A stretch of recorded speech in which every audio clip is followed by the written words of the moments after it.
Hi, I'm Teresa from Phoenix Gate Crafts, and today let's talk about using up bits and bobs of yarn, little bits. Not necessarily too little bits, but how do you deal with it? You've come to the end of your project, or you've realized you've got this ball of yarn that's not as much as you thought it was, or it's just this color that you bought a full skein of and it's not something you necessarily wanted to make anything with. You had no plan, and now it doesn't go with anything else. What do you do with this stuff? Well, you basically have three options: make something scrappy, make something small, or get rid of it. So let's start with scrappy projects just because they're the biggest option that has the most options involved in it.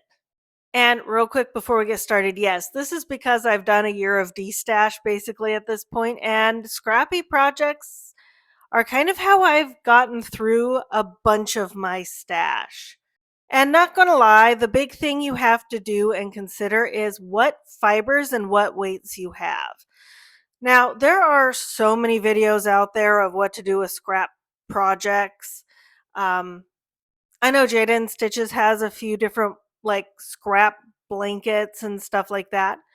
But ultimately, you can turn anything into a scrap project. You can do scrap sweaters, you can do scrappy socks, you can do scrappy hats, you can do scrappy foot pillow cushions.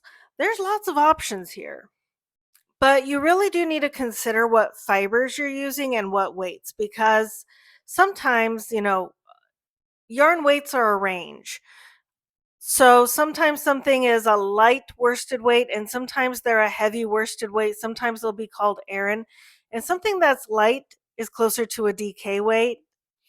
And if you put that light thing next to a heavy thing, you're going to get some very funky textures. And I think this is why a lot of people don't like scrap projects.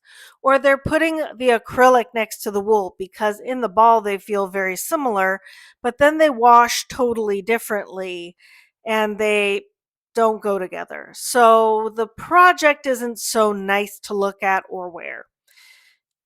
But if you are like me, and you tend to lean towards certain fibers and certain weights and certain colors, this is usually a lot easier to do and handle. So, for example, getting back to this is 100% Bernat blanket yarn. And I had a metric boatload of yellow, I had some black, and I had quite a bit of red left. Anything I didn't use in this wound up inside the stuffing. And this is marled. Basically, I'm holding two strands of two different. This is marled. So basically, I am using two strands together that have enough contrast. And where one color runs out, I replace it with another. I ran out of black, wound up with the red. And it's a great way of kind of just creating interest and kind of excitement in the process because you don't necessarily know what color is going to be next, especially if you have more than just three colors going. There's always this interest in what color should I do next?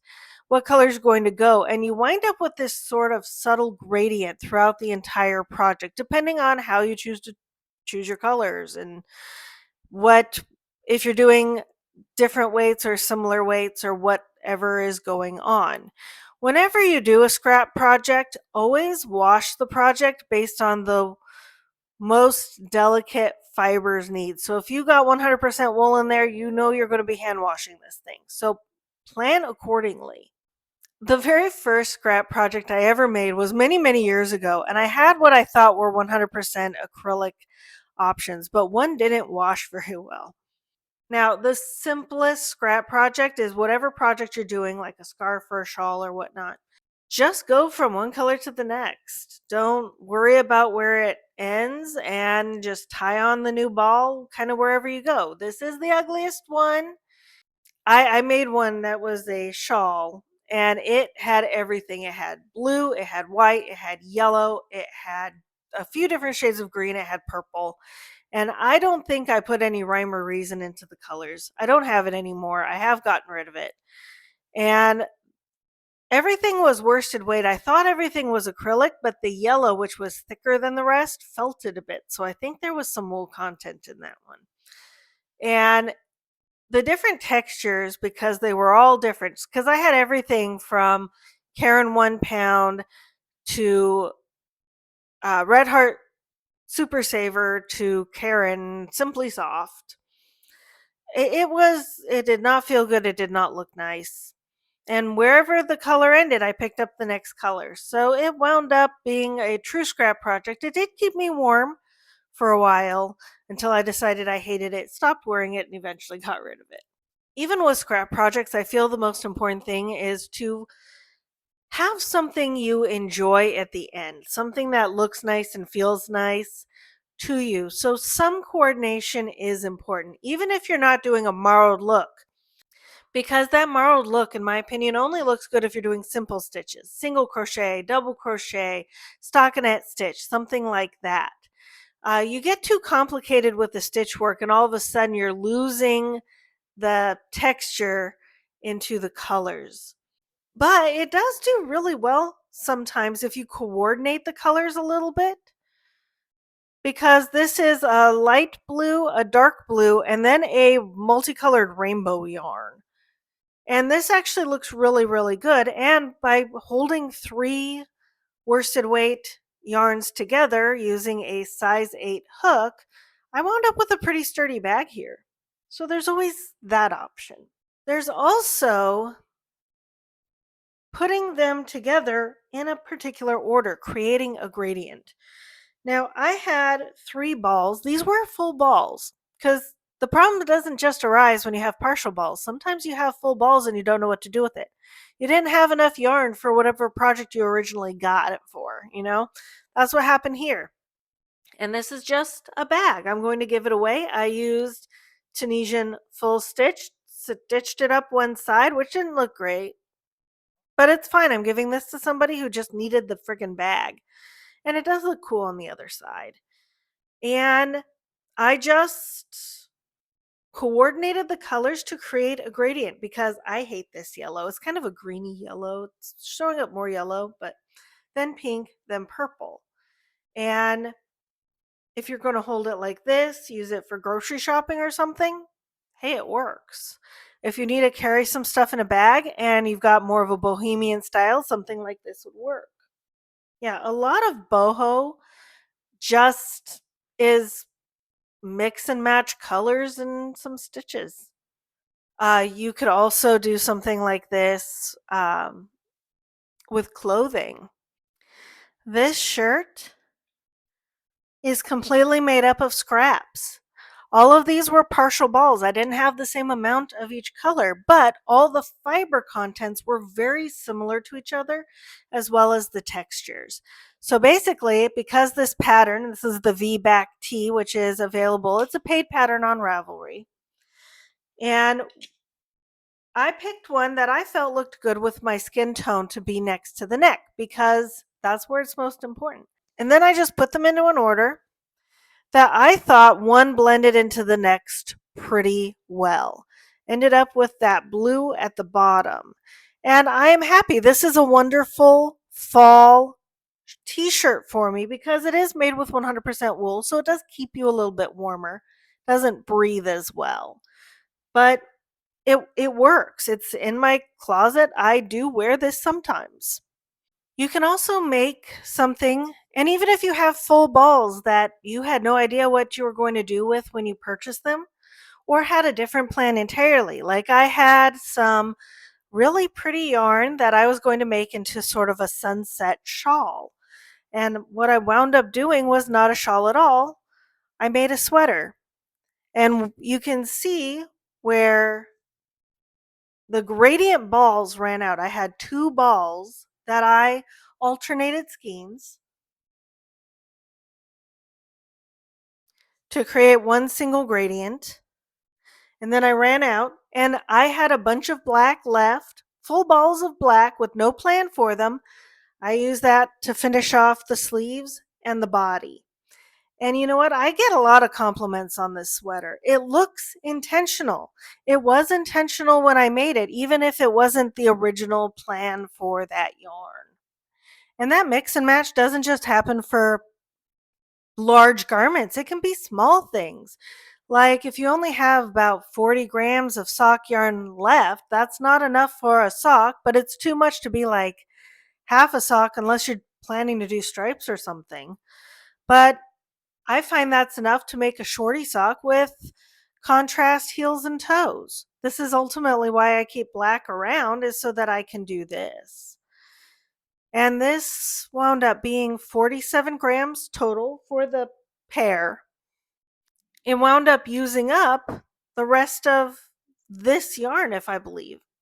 Now, the next option is to just make something small. You don't have enough. Like 150 grams for a person my size doesn't make a shirt.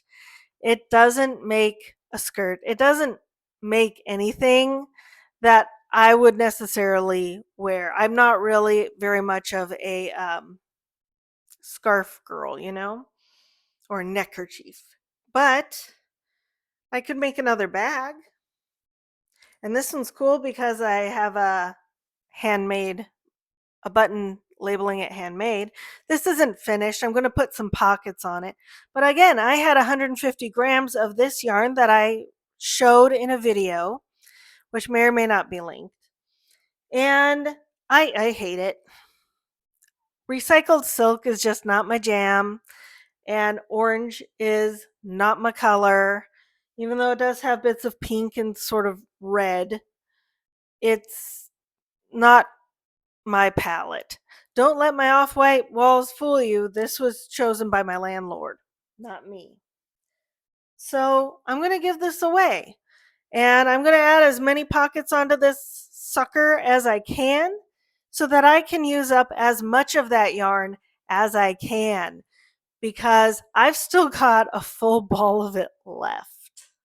If you've got cotton yarn, you can make dishcloths, because nobody really cares what your dishcloths look like. You can make little hats. Usually don't use a ton of yarn. You can make gloves or fingerless mittens in a variety of different yarn weights and fibers. Anything that's really small. One of my favorite things, I'm going to have to go get. One of my favorite things is device protectors. These are really easy to make with crochet. You just make like Soap Saver Scrubby bags, which is a Jada and Stitches pattern, but you make it bigger to fit like your Kindle or your iPad or whatever, or even your phone, if you just want to have a place to that's pretty to put it when you're not using it or it's charging. And you can put a little pocket on it and you can put a little microfiber cloth for cleaning the screen, and just have a little fold over on top, which will stay when you tuck it on inside when the device is in there, like that. And these don't take a lot. You can make them as scrappy as you want or as non-scrappy. I used up a teeny tiny bit of yarn with this, and I used up a whole ball with the whole rest of this. The last option is that you don't have to make anything with your scraps. You can get rid of your scraps. You really don't have a project that you can make. You really hate that yarn. Get rid of it. Give it to somebody who loves it. There's lots of destash groups on Facebook. There's ways to destash on Ravelry. You can sell your spare yarn on Ravelry. You can donate it to a thrift shop or secondhand store or charity shop. You can give it to a friend who loves that color. There are so many options for just getting rid of something. And if it's a really small amount that's only a few yards, you might as well just throw it away or put it into a little jar or something with your tails and ends so that you can use that as stuffing in amigurumi or big old pillow projects, because there's no point in keeping it if you're never going to use it. I do keep some stuff that I don't have a plan for that I might choose to do for somebody else. Because remember, not all projects have to be for yourself. They could be for somebody else who would appreciate that color or that texture of fabric. And there's no shame in anything you choose, not in my opinion. Anyway, I hope you found this helpful. In the next week or so, I'm going to have the year in review of my stash busting experience. So like and subscribe so that you can see that. Happy crafting. Bye.